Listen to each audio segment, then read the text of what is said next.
Avec nous pour aller plus loin ce soir, Denis Jacquet, fondateur de l'Observatoire de l'Ubérisation et auteur de ce livre « Ubérisation, un ennemi qui vous veut du bien ». Bernard Cohen-Haddad, président de la CPME Paris-Île-de-France, président du think tank Étienne Marcel, Guillaume Bredon, avocat et contributeur au think tank Institut Sapiens, Emmanuel Sophie, journaliste au Journal du Dimanche, spécialiste des questions sociales. Merci à tous les quatre d'être ici. Je le disais, il y a une dizaine d'années, Geoffroy Roux de Bézieux, qui est d'ailleurs candidat à la présidence du MEDEF, écrivait un livre intitulé « Salaud patron ». Aujourd'hui, un sondage Elab pour le Parisien Week-end semble montrer que les Français et les patrons se sont peut-être réconciliés. Regardez ces chiffres. 71% des sondés ont une bonne image de l'entreprise, 78% la voient comme un lieu d'innovation et ils comptent davantage sur les entreprises que sur l'État pour créer de l'emploi. Est-ce qu'il y a eu un changement de point de vue ces 10 dernières années ? Est-ce que vous le constatez, Bernard Cohen-Haddad ? Oui, je pense qu'il y a eu un vrai changement à travers déjà l'engagement sociétal et puis à travers aussi le fait que le marxisme a perdu de sa superbe dans nos philosophies politiques et c'est effectivement que Marx et Engels sont passés de mode, sauf peut-être depuis ces dernières semaines. Mais nos petits patrons ne sont pas des gens qui roulent avec des gros véhicules et surtout avec le cigare à la bouche. Ce sont des hommes et des femmes impliqués sur le territoire. Denis Jacquet, l'époque salaud de patron est révolue ? Mais en fait, je pense que la sémantique est importante, c'est-à-dire que le patron et l'entrepreneur, c'est deux choses différentes. Je pense que l'image qui a été rénovée en France, c'est celle de l'entrepreneur. Celle du patron, pour un salarié, pour un citoyen, c'est celui qui n'a pas risqué quoi que ce soit pour être là où il est. Il a été bon, certainement, ou il ou elle, malheureusement pas souvent elle. Il dirige une entreprise dont il est un super salarié. Et il prend des décisions qui souvent font les journaux de 20 heures et en général, ce n'est pas les bonnes décisions, en tout cas pas celles qu'on attend. Bon. L'entrepreneur, c'est un être différent. Il a risqué sa peau et finalement, on ne se fâche pas avec quelqu'un qui fait partie de sa famille. Une entreprise en France, c'est moins de 20 salariés pour l'immense majorité. Donc ça signifie que vous ne vous fâchez pas avec la moitié de votre famille. 20 salariés, c'est une petite famille. Puis finalement, quelqu'un qui galère comme vous, c'est la même chose. Le salaire d'un patron de PME en France, il est quasiment équivalent, voire inférieur à celui d'un salarié. Donc, même galère, même combat, c'est un petit peu le prolétariat de l'entrepreneuriat, le patron de PME. C'est une distinction intéressante. Patron, entrepreneur, Emmanuel Sophie, c'est pas tout à fait la même chose. Non, c'est peut-être ce qui explique que l'amour est revenu entre... Exactement, Rebecca. Je pense qu'effectivement, les gens font bien la différence entre le gestionnaire, qui est à la tête, en fait, qui est DG ou PDG d'une grosse boîte du CAC 40 et qui finalement n'a pas les coups des franches non plus. Il applique aussi des ordres venus, comme c'est des multinationales venues d'Allemagne, Angleterre, États-Unis, etc. Et puis plutôt celui qui a monté sa boîte. Alors celui, parce que comme vous disiez Denis, les femmes sont encore très minoritaires dans ce monde de costumes, voilà, même si ça progresse, notamment du côté des startups. Mais les gens font très bien la différence entre celui qui a monté sa boîte, qui a mis ses économies dedans, qui a fait grandir une idée avec l'ambition de faire grandir aussi la taille de son entreprise, et celui ou celle qui, en fait, applique des directions, enfin des ordres et une stratégie qu'il n'a pas forcément non plus décidé lui-même. Et ça va dans le sens de ce que vous dites. Si on regarde dans le détail cette étude, et Guillaume Bredon, vous allez réagir, il y a une différence d'image entre les PME et les grandes entreprises. 90% des PME ont une bonne image contre 44% des grandes entreprises qui, il me semble, pourtant proposent plus de protection pour leurs salariés ou davantage aux collaborateurs. Comment on explique cet éventuel paradoxe, s'il y en a un ? Oui, c'est vrai que c'est assez paradoxal. Dans les grandes entreprises, les salariés sont plutôt mieux traités et l'image des grandes sociétés, et en tout cas de ceux qui les dirigent, est plutôt moins bonne. Je rejoins assez ce que vous disiez. Ça dépend vraiment du risque pris par l'entrepreneur, finalement. Le dirigeant d'une très grande entreprise, d'un très grand groupe, c'est vrai que c'est pas lui, en général, qui a mis tout son argent familial sur la table, qui a risqué, qui a hypothéqué ses biens pour construire une activité. Il a été nommé, alors souvent, il prend des risques qui sont édulcorés avec des parachutes dorés, etc. Et c'est ça qui heurte un peu le... Ils sont quand même sur des sièges éjectables aussi, il faut le reconnaître. C'est vrai que souvent, ils peuvent disparaître du paysage assez rapidement. Oui. Bernard Cohen-Haddad, ça veut dire que les salariés ont besoin qu'il y ait un sens au capital, de trouver du sens ? Oui, je crois que on le voit bien. Tout à l'heure, on évoquait le petit patronat qui pourrait être un lumpenpatronat, j'exagère un peu, c'est-à-dire un sous-patronat, c'est pas vrai. Parce que dans nos entreprises, il y a un contact humain. On passe plus de temps souvent lorsqu'on est chef d'entreprise avec ses salariés qu'avec sa famille. Il faut quand même le reconnaître. Il y a avec ses clients, avec ses fournisseurs.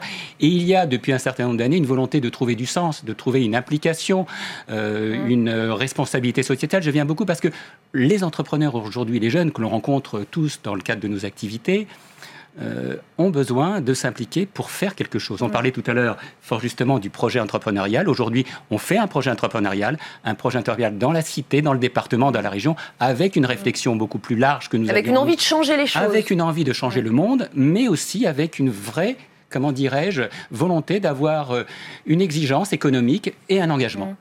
Alors, une question essentielle pour poursuivre ce débat, quel est le quotidien d'un chef d'entreprise ? Pour l'expliquer aux Français, il y a un patron de PME qui a décidé de créer un spectacle sur le sujet. Aujourd'hui, il sillonne la France avec un show qu'il a intitulé « La vie rêvée d'un petit patron ». Son nom de scène, c'est Tony Rostini. Regardez un petit extrait, écoutez bien, tendez bien l'oreille, on va en parler juste après. Et vous savez en quoi elle a consisté, la simplification du bulletin de paye? Hein?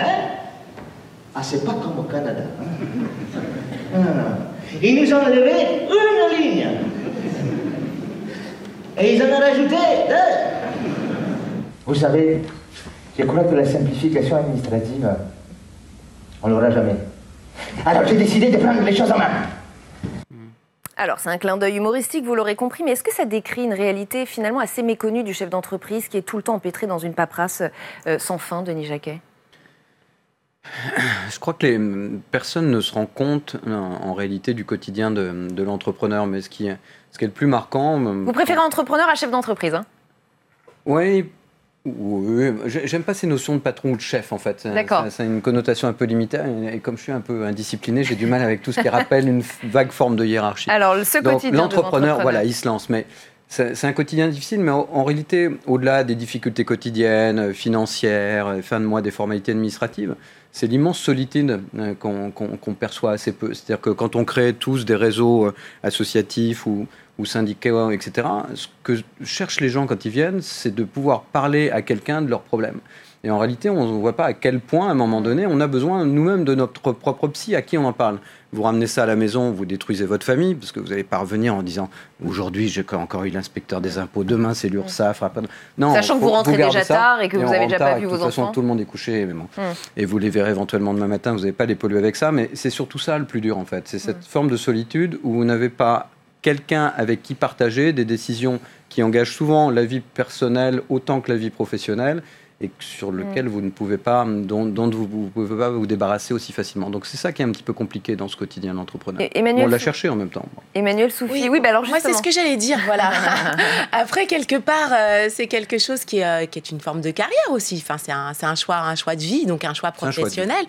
Après, sur il y a quand même une défiance qui est réelle, et cette défiance, elle s'accroche aussi à des réalités. Je veux dire, quelle réalité ? Il y a eu des polémiques quand même sur des rémunérations assez importantes. Alors évidemment, on revient à ces grandes multinationales, mais qui jettent finalement aussi l'opprobre sur toute une catégorie de petits patrons, mais des rémunérations très élevées, y compris les parachutes dorés quand... Il n'y en a pas dans les TPE quand même. Il n'y en a pas dans les TPE-PME, mais mine de rien, quand Roux de Bézieux parle de salauds de patrons, c'est aussi ces scandales-là, c'est-à-dire des fermetures, et puis ensuite derrière, donc des fermetures de suite, et derrière des patrons qui étaient quand même là aux manettes, et puis qui sont partis avec un portefeuille bien gardi. Donc ça, je veux dire que ça pèse aussi dans l'inconscient collectif et dans l'image qu'on peut avoir du chef d'entreprise aujourd'hui. Alors, je savais que vous me parleriez de ça, et notamment de salaire. Donc, on va les regarder, ces salaires, parce qu'on a regardé ça de près. Il y a une étude de l'INSEE, la dernière étude qui date un petit peu, mais de quelques années seulement.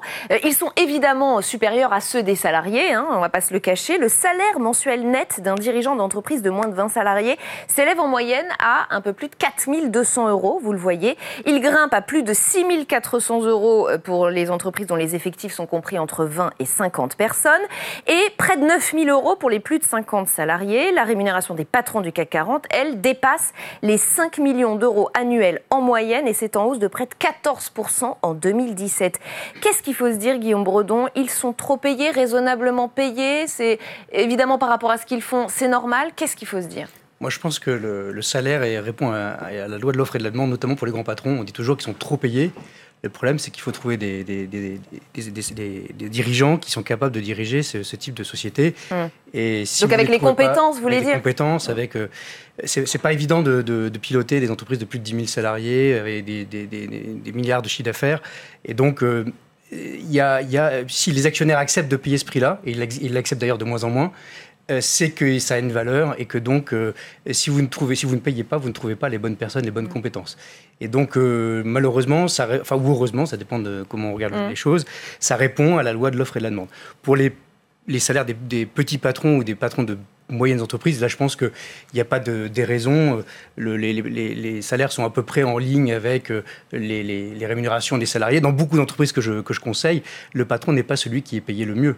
Contrairement à ce qu'on pourrait penser. C'est souvent le directeur commercial ou c'est souvent celui qui a une clause de salaire indexée sur un volume de chiffre d'affaires, ce que n'a pas forcément le chef d'entreprise.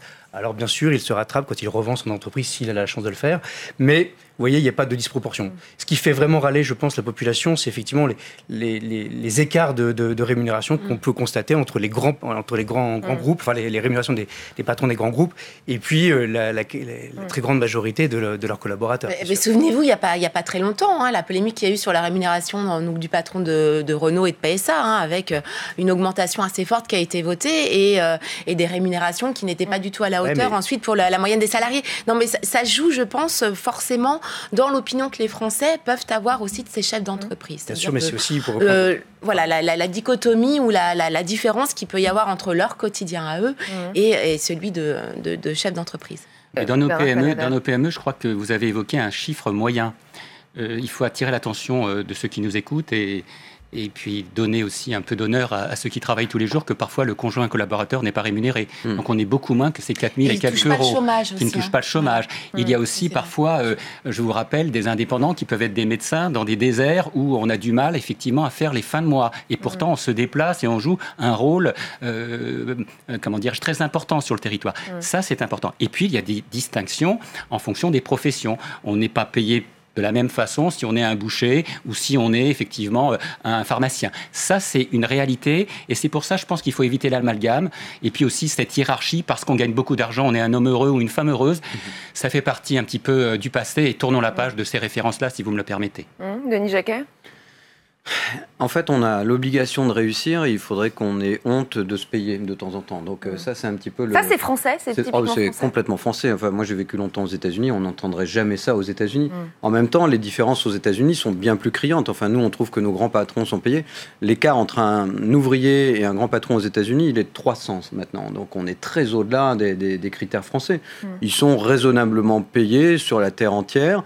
Néanmoins, quand on voyait tout à l'heure le chiffre au-delà de 50 salariés d'à peu près 8 900 euros de salaire pour un dirigeant de PME, à risque égal, à position égale dans une entreprise, il n'y a pas un salarié qui accepterait d'être payé ce type de salaire. Donc, très clairement, l'entrepreneur, si on met en jeu pas seulement le salaire, mais le niveau de risque, le nombre d'heures effectuées, enfin, quand on parle d'ubérisation, un chauffeur gagne 1200, 1300 euros pour 70 heures par semaine, c'est pas la même chose, c'est pas le même SMIC que celui qui gagne 35 heures. Donc forcément, voilà, il faut mettre en rapport non pas seulement le salaire, mais l'environnement total et tous les coussins et amortisseurs qui n'existent pas dans nos entreprises. Et quel est le rôle du discours politique dans tout cela, notamment de la gauche radicale ? Est-ce qu'elle ne va pas dans le sens de ces salauds de patrons ? Je voudrais qu'on regarde ce tweet de Jean-Luc Mélenchon. C'était lorsqu'il était candidat à la présidentielle. Et Emmanuel Soufi, je vais vous interroger là-dessus. Voilà ce qu'écrivait Jean-Luc Mélenchon. Les patrons trouvent des ouvriers qui coûtent moins cher. On doit pouvoir trouver des patrons qui coûtent moins cher. Est-ce que c'est aussi un discours qui pousse un peu à détester les chefs d'entreprise ? Et peut-être à raison ou à tort, on n'est pas dans le jugement, mais est-ce que ce discours politique joue dans ce sens ? Forcément. Après, Jean-Luc Mélenchon manie très bien la provocation, donc c'est un tweet qui est quand même assez provocateur. Enfin, sauf qu'il représente un certain nombre de millions de Français. Bien sûr, mais le problème, c'est l'exemplarité, et comme dans la classe politique, c'est l'exemplarité et c'est la répartition des richesses. Donc il y avait à un moment donné, sous Sarkozy, on parlait de un tiers. Vous savez, on gagne tant, donc il y a un tiers pour les salariés sur le résultat net, un tiers pour les salariés, un tiers pour les actionnaires, un tiers pour l'investissement. Et aujourd'hui, alors il y a une étude qui est sortie il n'y a pas très longtemps d'Oxfam qui montre que ce n'est pas du tout comme ça que ça se passe et qu'en fait, les 2/3 des résultats des entreprises bénéficient aux actionnaires et juste 5% aux salariés. Ça joue en fait, ça renforce encore ce sentiment de méfiance, de défiance et finalement une espèce d'écart qui se joue dans la population. Et les Français savent très bien qu'aussi une entreprise bien portante, c'est quand même mieux pour eux, pour leur avenir, pour leur emploi, pour leur participation, leur intéressement. Le seul truc truc, c'est qu'ils ont le sentiment de travailler plus. On voit bien, la productivité en France, elle se maintient, elle augmente même. De ne pas avoir forcément les fruits de leur effort et que leur effort va ailleurs et donc les actionnaires. Et ça, voilà, c'est un puissant, forcément, repoussoir. Alors, la politique menée par Emmanuel Macron est-elle particulièrement favorable aux patrons? Les bichonne-t-il, ces patrons, comme certains le disent? Édouard Philippe a démenti ce matin une info d'RTL annonçant de nouvelles baisses d'impôts de production pour les entreprises. En tout cas, il écarte l'hypothèse avant 2020. Les impôts de production, je le dis pour les téléspectateurs, c'est ce qui correspond à toutes les taxes que les chefs d'entreprise paient avant de faire le moindre euro de chiffre d'affaires. Mais quoi qu'il arrive, baisser la fiscalité des entreprises, c'est un objectif clairement affiché par le gouvernement. Écoutez. Nous baisserons l'impôt sur les sociétés de 33,3% aujourd'hui à 25% en 2022. Nous commencerons avec un taux de 28% dès 2018 sur la fraction de bénéfices inférieure à 500 000 € pour toutes les entreprises. Nous baisserons le taux général à 31% pour tous les bénéfices à partir de 2019, tout en maintenant évidemment le taux de 28% pour les bénéfices inférieurs à 500 000 €. Ce sera ensuite 28% en 2020 pour tous les bénéfices, 26,5% en 2021 et 25% en 2022. Guillaume Bredon, c'est un geste parmi d'autres peut-être, mais est-ce qu'en gros on peut dire que Emmanuel Macron bichonne les chefs d'entreprise? Je ne crois pas qu'on puisse dire ça vous étonnera pas, mais parce qu'en fait on revient de tellement loin qu'on est en train de se recaler dans la moyenne européenne, et encore je pense on reste dans le haut de la fourchette. Donc je ne crois pas qu'on puisse dire ça. Je vous le confirme, le poids de ces impôts est 2 fois plus élevé en France que chez nos voisins, la moyenne européenne est de 23%. Voilà, donc ce que tente de faire Emmanuel Macron, je pense, c'est d'arrêter de faire fuir les patrons, enfin ceux qui veulent investir dans l'économie, et donc ramener les taux de fiscalité à la moyenne européenne me semble plutôt raisonnable. Mais c'est pas bichonner les patrons que de faire ça, c'est simplement éviter la destruction massive d'emplois en France de façon indirecte. Bernard Cohen-Haddad, vous êtes d'accord ? Totalement. Je crois qu'on ne pouvait pas être un pays qui se veut moderne et qui veut se développer à l'international et avoir un taux d'imposition le plus lourd de l'Europe. Ce n'est pas acceptable. Nous avions demandé à la CPME depuis longtemps une baisse de l'impôt société. C'est important aussi de favoriser le réinvestissement des bénéfices dans l'entreprise. Ça fait partie aussi de relever le niveau de fonds propres. Et puis, je crois qu'aussi, on a besoin d'avoir une équité fiscale. Je vous rappelle que... Vous avez vu, il n'y a pas si longtemps quand même, un certain nombre de manifestations de nos entrepreneurs suite au problème du RSI. Les entrepreneurs individuels paient beaucoup, beaucoup plus que les salariés. Revenons un peu plus d'équilibre, ça ne veut pas dire que tout va bien. Maintenant, est-ce qu'aujourd'hui, il a une orientation un peu plus tournée vers le monde de l'entreprise? Moi, je le ressens et je trouve que c'est très bien et j'aimerais que ça continue. Alors, faut-il y voir un paradoxe? Les patrons se disent déçus par l'action du chef de l'État. Oui, leur satisfaction a même dégringolé en un an. On va regarder ce sondage d'Opinionway qui est paru aujourd'hui dans la Tribune. Juin 2017, 75% des chefs d'entreprise interrogés se disent satisfaits. Mai 2018, regardez, ils ne sont plus que 41%. C'est une chute de 34 points. 69% jugeant que la situation de la France ne change pas vraiment sous la présidence d'Emmanuel Macron. Comment expliquer une chose pareille, Denis Jacquet ? On est des gens fondamentalement un peu impatients. Donc, quand vous dites on, sont les entrepreneurs. Les entrepreneurs de façon générale, c'est-à-dire qu'on aime bien les choses qui vont relativement vite et relativement fort. Et Emmanuel Macron a pris une sorte de tempo dans lequel il aborde tous les sujets très vite et pas forcément avec le niveau de profondeur qu'on attendait. C'est-à-dire que quand on prend la réforme du travail, on attendait beaucoup plus. Mais en fait, au final, je crois que c'est lui qui aura raison et l'histoire s'écrira pour lui, parce qu'à un moment, on a retenu que la petite musique qu'il passe partout de la France est réformable permettra sur le long terme de créer une dynamique qui enfin va désenclaver ce pays qui était complètement perdu par la norme, perdu par les contraintes, etc. et de dire, regardez, on peut changer ce pays. Donc je pense qu'en fait, en réalité, il a raison sur la méthode, mais forcément, c'est un peu déceptif pour des dirigeants qui disent, on est bon, laissez-nous aller plus loin. Et en fait, baisser le taux d'impôt sur les sociétés, ça me paraît, à nouveau, peut-être pas forcément la mesure qui était la plus emblématique pour les PME, parce que beaucoup de PME ne font juste pas de bénéfices. Donc, c'est pas eux que ça concerne le plus, en réalité. À nouveau, ça peut apparaître comme un cadeau pour les plus gros, qui, eux, par contre, en amassent beaucoup. Donc, et à nouveau, pas de façon inélégante ou anormale. Je veux dire, à un moment donné, un actionnaire prend un risque, c'est quand même normal qu'il récupère une partie de son argent. En France, on fait la une du monde sur 84 milliards de profits. Et si on regardait Apple, c'est même pas la moitié de sa trésorerie. Je veux dire, ça fait rigoler. J'aimerais qu'on fasse 260 milliards de profits. Et finalement, qui est-ce qui paye notre modèle social aujourd'hui? C'est bien les profits de ces entreprises. Si elles sont plus là, la France n'existe plus. Et les cotisations des salariés. Donc je pense qu'on est trop impatient, mais quand il dit les premiers de cordée, ça devrait quand même nous satisfaire, parce que quelque part, c'est pas un jugement de valeur, c'est un jugement de la valeur du risque-prix. Voilà.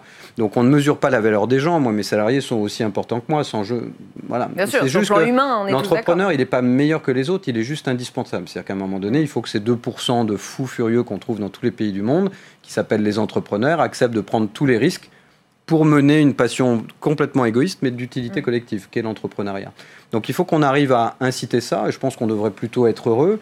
Et quand on regarde l'image, pour moi qui ai vécu très longtemps, et j'étais encore à Taïwan il y a 15 jours aux États-Unis, ils me disent, mais quand est-ce qu'on échange notre président ou notre présidente contre Emmanuel Macron? Donc voilà, l'image c'est de la confiance c'est de l'investissement c'est de la croissance. Donc je pense que on n'est pas content de la vitesse, mais au final, je pense qu'on pourrait être gagnant. Emmanuel Soufi, donc Emmanuel Macron ne bichonne pas forcément tous les patrons, mais il bichonne les grands patrons, c'est ce que vous diriez? Pour le moment, ouais, sur sa politique. Alors, Bruno Le Maire est en train de préparer son fameux pacte qui sera présenté mi-juin. Et là, qui comporte voilà, à fond la CPME, beaucoup de fédérations ont milité pour certaines mesures, notamment les seuils sociaux qui sont pour certains un puissant épouvantail à embaucher. Voilà, le fait que vous ayez un taux, un niveau d'effectif et qui du coup fait que vous avez une avalanche de formalités à remplir ensuite derrière. Donc dans ce pacte, il y aura beaucoup de mesures favorables aux PME, et sachant que voilà, la loi de finances de l'année dernière était plutôt favorable, je pense, aux dirigeants et aux dirigeants actionnaires. Si on prend aussi la flat tax, la réforme de l'ISF, il y avait quelques mesures qui étaient plutôt destinées à cette population-là. Je me souviendrai toujours d'une phrase, d'un échange après un plateau qu'on a vu avec Mélenchon. Je lui dis, mais vous vous rendez compte quand même que les petites boîtes, c'est-à-dire celles de moins de 10 salariés, 20 salariés, sont vraiment une forme de prolétariat de l'entrepreneuriat. Vous devriez les défendre. Il m'a dit, mais Monsieur Jacquet, vous croyez que je peux dire ça sur un plateau? C'est pas mon électorat. Mais fondamentalement, il le pense quand même. Quelques secondes. Oui, n'oublions pas quand même la loi travail. Nous avons demandé une simplification des licenciements. C'était important pour nos plus petites entreprises qui souvent y voyaient à travers le Conseil des prud'hommes leurs pertes. Ne balayons pas d'un revers de main ce qui a été difficile d'obtenir, avec une clarification des indemnités, une simplification et aussi, vis-à-vis des salariés, une capacité de rebondir. Ça a été une vraie réforme, nous en sommes satisfaits. Bien entendu, il arrive la loi Pacte et le droit à l'erreur et la loi Elan. C'est important, mais les ordonnances travail ont amené un peu de stabilité. Enfin, c'est le spécialiste qui certainement en dira beaucoup plus que moi, et nous étions demandeurs de cela dans notre petite entreprise. Alors, nous avons parlé beaucoup des chefs d'entreprise ce soir. Je voudrais qu'on accorde ces quelques dernières minutes de débat à Serge Dassault, qui, je vous le disais en introduction, est mort à l'âge de 93 ans. Il est décédé aujourd'hui d'une défaillance cardiaque, l'un des plus célèbres chefs d'entreprise français dans le domaine de l'aéronautique et de l'armement. Il avait aussi mené une carrière politique, conseiller général et sénateur, maire de Corbeil-Essonnes. Gérard Larcher salue ce soir la mémoire d'un grand Français. Retour sur sa vie avant de vous faire réagir avec Julie Hulin. Il fut l'un des chefs d'entreprise les plus célèbres dans le domaine de l'aéronautique et de l'armement. Serge Dassault est mort à 93 ans ce lundi au siège de son entreprise.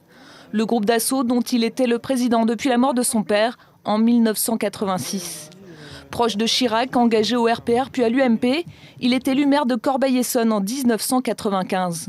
Élu sénateur de l'UMP de l'Essonne en 2004, il devint vice-président de la commission des finances du Sénat en 2010.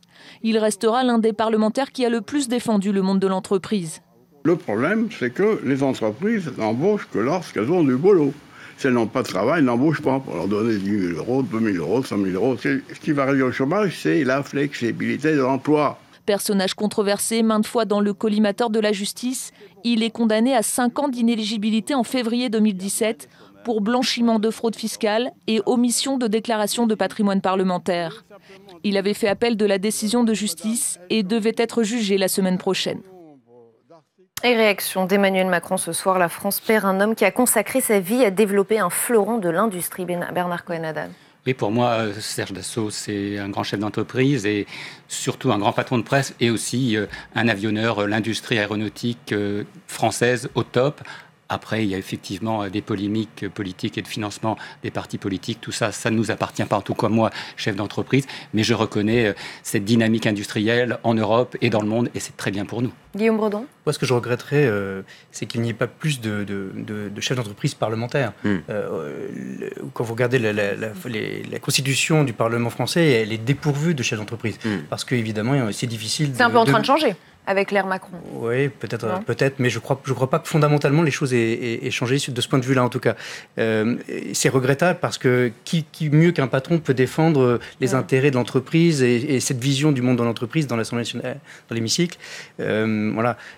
Malheureusement, c'est très compliqué de faire les deux. Être chef d'entreprise et parlementaire, il faut être patron d'un très grand groupe pour pouvoir se le permettre. Une chef d'entreprise de PME a vraiment du mal à faire les deux. Et sauf à ne pas compter ses heures, là encore, ce dont on parlait. Oui, mais même, vous avez besoin d'être présent. Si vous voulez faire les deux jobs correctement, il faut être présent et donc c'est compliqué. Emmanuelle Soufie, que vous forcément, moi je retiendrai l'homme de presse, en tant que journaliste. Donc celui qui a papivore, comme on appelait tous ces grands chefs d'entreprise qui avaient pris des participations dans des groupes. Bon, lui, Le Figaro, qu'il a quand même contribué à développer. Parfois avec, des coups de fil, etc. Donc un petit peu aussi surveiller vraiment ce qui pouvait être écrit et se dire. Les hommes de réseau aussi. C'était l'époque de la Chiraki, de tous ces réseaux et peut-être ternis ensuite, par des affaires qui ont dû ternir un peu son image. Mais je crois que localement, c'était quelqu'un d'assez apprécié parmi la population. Denis Jacquet. Il y a des chances, il y a des gens qui ont la chance d'être immortels, même quand ils sont humainement mortels. Donc, finalement, il est mort, mais le nom reste. Ce qu'on sous-estime souvent, c'est la difficulté pour un fils ou une fille de continuer une entreprise qui a été bâtie par son père ou sa mère. Il y a souvent eu plus d'échecs que de réussites. Souvent, la génération d'après mange ce qu'a créé celle d'avant. Et finalement, là, on en est à 2, 3 générations. On a la chance d'avoir quelques grandes familles assez brillantes comme ça en France. Et puis ça nous ramène du coup à un capitalisme familial qui est quand même plutôt un capitalisme plus humaniste, plus porté vers le temps long, qui est souvent ce temps qui nous manque aujourd'hui dans ce monde trop digital et d'immédiateté trop forte. La France perd un homme qui a consacré sa vie à développer un fleuron de l'industrie. Réaction donc d'Emmanuel Macron ce soir après la mort de Serge Dassault à l'âge de 93 ans. Merci à tous les 4 d'avoir participé à ce débat. Dans un